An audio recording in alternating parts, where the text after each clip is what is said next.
The United States likes to boast that it's the world's leading democracy, but for much of its history, it kept most of its people from actually voting.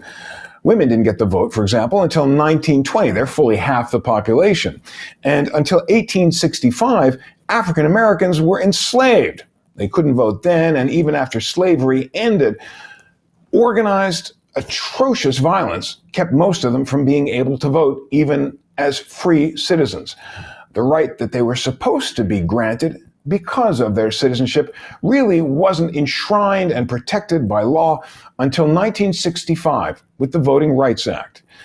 After that, Americans finally thought their country had moved beyond organized voter suppression, but now things seem to be moving back. Tammy Greer watches all of this unfold and joins us now. Let me ask you first of all about the evolution, because the law finally gave African Americans rights that they were supposed to have. The courts interpreted that law, and now the courts and lawmakers seem to be doing things differently. How would you explain it? So in the United States, as you said, for a very long time, most of the people inside of the country did not have the ability to vote.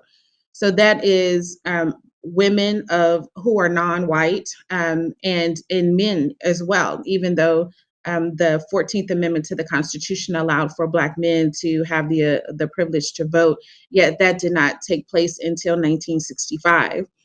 So inside the United States, not having full citizenship to many of the privileges under the Constitution did not fully take place until 1964. And leading to the 1964 Civil Rights Act were many cases that came through the system where individuals within the states were challenging some of state law. And then that slowly rolled up to the federal courts, because the federal courts are those that seek to protect individuals in the country using the Constitution. So we had many cases that slowly chipped away at some of the oppressive laws that were in not only the federal government, also in state government. And once we got to the point where those particular laws were dismantled, then you had the full rights and privileges of being a citizen in the country, not only for African Americans, for Latinos, for Indigenous individuals, for Asians. This slowly came in the Civil Rights era that led to the 1964 and 1965 Civil Rights Act. What we do see now is that there has been confirmation by individuals who want to be on federal courts, who have fully expressed whether it is just outright plain or it has been with dog whistles, that they are seeking to take away some of those privileges under the Civil Rights era. So that is Brown versus Board of Education, which said that legal segregation is illegal, so that places that receive public funds, which are schools, are unable to segregate based on race. This also leads to gerrymandering, which is creating districts within the United States where individuals have the ability to vote for their representatives in the legislative branch. That cannot be done under racial the guise of racism.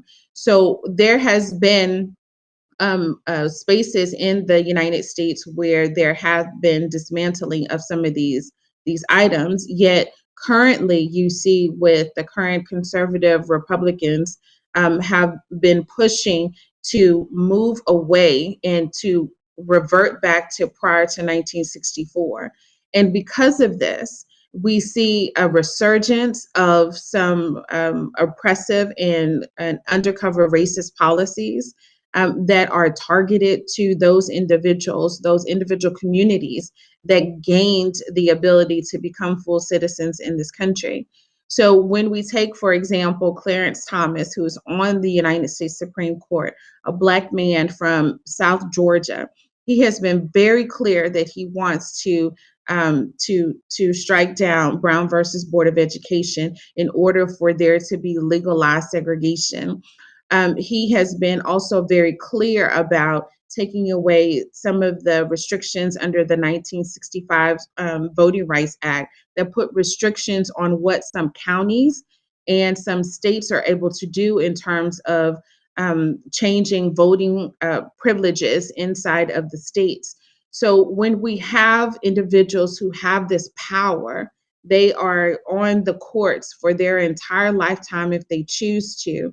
They are able to slowly bring cases into the court system that will take away some of these privileges that many, many individuals inside of this country have not enjoyed for a very long time. What's been the actual concrete impact on voting and on outcomes of elections? So it's very nuanced in that sense. So on the one hand, when we have individuals in very powerful positions and who have the authority to impact voting, then one could argue that one backlash to that is that you have groups who are very supportive of, let's say, the African American community to vote. Yet the way to which these groups define and describe the challenges, they do so in a way of a scare tactics, and which does not work on these communities to galvanize them to get out to vote.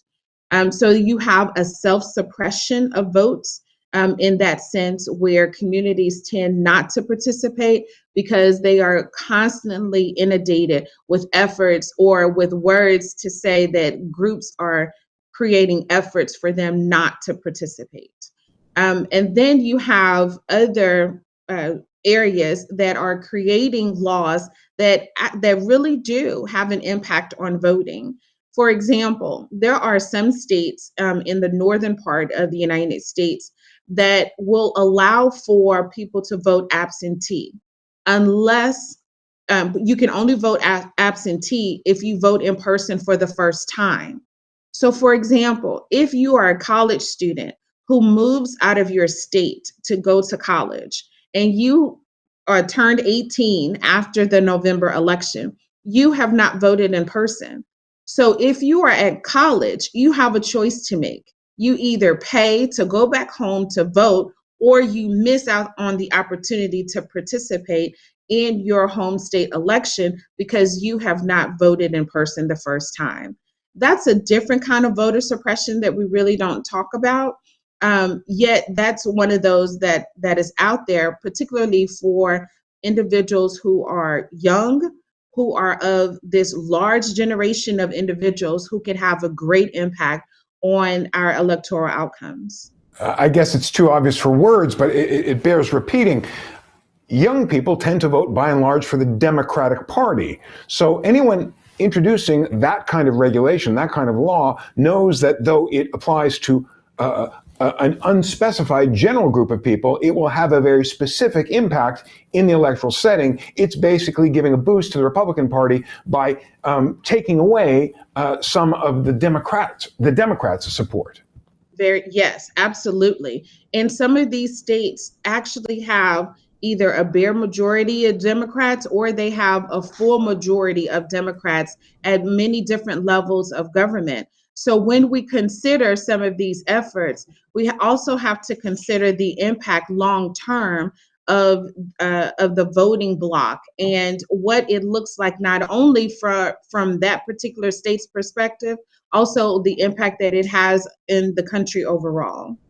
Now, when some of these rules are introduced, for example, making it harder for college students to vote, or a very particular one in the state of Georgia that makes it illegal to offer water to voters waiting in line on election day, in a state that's famous for its hot, sultry summers, it's illegal to give water to people who want to vote. Is there any rationale to this except the desire to keep the total number of voters down and hope that people who are easily dissuaded won't turn out in a way that will disproportionately affect one party rather than the other? So here's where me having a keen interest on state and local politics kind of differs. And it differs in this sense. So when we look at the full law in Georgia, SB 202, the full law accounts for some of the impact or the reasons that one wants to give water to individuals in line. So for example, The new law has that early voting in Georgia is 3 weeks. So for 3 weeks, individuals can vote anywhere in their county. So if I live in the northern part of my county, yet I work in the southern part of my county, instead of going through traffic to make it to the northern part of my county, I can go ahead and vote in that southern part. The law also allows for mandatory weekends for that voting for people who may vote, who may work from 7 to 7. So they are unable to vote during the week. They can then vote on the weekend. Some of the counties also have Sunday voting. In addition, inside of the law, it is illegal for anyone to stand in line for more than an hour. So if there is a line that gathers for people to come in to vote, the election supervisor, the precinct supervisor will come and look and see how long the line is and track how long people are standing in line. And if there is a space where individuals are standing in line more than an hour, then additional voting booths are open. So I think the full context of why there is some of these restrictions is important. Also, the argument for not allowing people to have water in lines is that one could argue that it is a way of subverting the 150-yard from the polls, which does not allow for anyone to campaign. So the water line can be 151 feet from the front door of the polling location, and you can get water. You just cannot have someone who is not in line pass you water, because it could be viewed as subverting the no soliciting for candidates. Now, the sense I have from you is that things are not as bleak as they might otherwise look to people who criticize some of these changes. I mean, let me ask you, even after what would seem to be backtracking by the courts and by the lawmakers, are American elections largely fair? Or are they fair in the sense that casino gambling in Las Vegas is fair? The House only has a 1 or 2 or 3% advantage, but the House overall always wins in Vegas. Is that where American elections have headed? So that's an amazing question. So thank you for that. I would argue in Vegas, the House always wins. And to use that analogy, in the United States, from an election standpoint, the House always wins. So the way that the elections are, is the elections and the electoral process governing period is working as it has been designed to work. Part of the design is the critical player here, and the critical player in the US election, in US governing, are those citizens. So when we as citizens opt out of participating, then those that do participate in the process, in terms of electing individuals, those who do participate get to choose what our elections look like, who our governing leaders look like, and how our elections are governed. So we as citizens have an enormous amount of power inside of the United States. We as a collective just aren't using it to our full benefit. Here in the United States, US citizens, the government begins and ends with the citizens. Part of what some folks feel is rigged is that some people are not clear on the rules. And if we are clear on the rules and know where the lines are, then we're better able to participate and to have impact inside of our elections. So for example, many people think that there's only one election day in Georgia, when in reality, there's over 20 days to participate.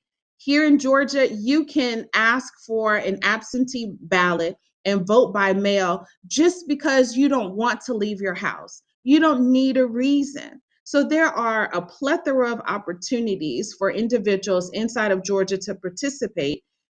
Are we focused on how? And are we providing the tools to the citizens to be able to be effective? Or are we using language where we are telling individuals that no one wants you to participate? And if no one wants you to participate, that creates apathy. So I would prefer that we give the citizens the pathway to rather than reasons not to. Tammy Greer, thanks so much.